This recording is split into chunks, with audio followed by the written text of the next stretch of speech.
మా మమ్మీకి అసలు బంగారమే లేదు. నాకు లేదు. నా ఓన్‌గా రీసెంట్‌లీ మొన్న ఒక చిన్న చైన్ చేపించుకున్నాను. మా మమ్మీకి ఒక నెక్లెస్ చేయించాను అంతే. సో, ఏదీ లేదు. ఉన్నప్పటి నుంచి ఇదే స్ట్రగుల్ అన్నమాట. కానీ అప్పటి వరకు అదొకలాగుండేది. ఇది ఇంకోలాగుంది. ముగ్గురమే ఆడవాళ్ళం అయిపోయాము.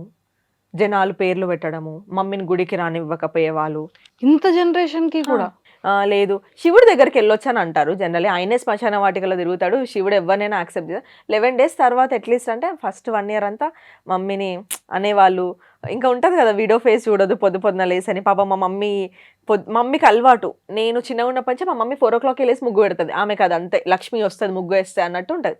ఆమె ఏసి చూస్తుంటే వేరే వాళ్ళు చిట్లించుకునేవాళ్ళంట. డోర్ తీయగానే ఒక విడో ఇవన్నీ చాలా చూసాము. మమ్మీకి చేతి నిండా గాజులేసుకోవడం ఇష్టం. Red or green. గాజులేసుకోవడమే మానేసింది సొసైటీకి భయపడి. నేనన్నా వాళ్ళకెందుకు భయపడుతున్నావు అమ్మా? మేము జడ్జ్ చేయట్లేదు గదా!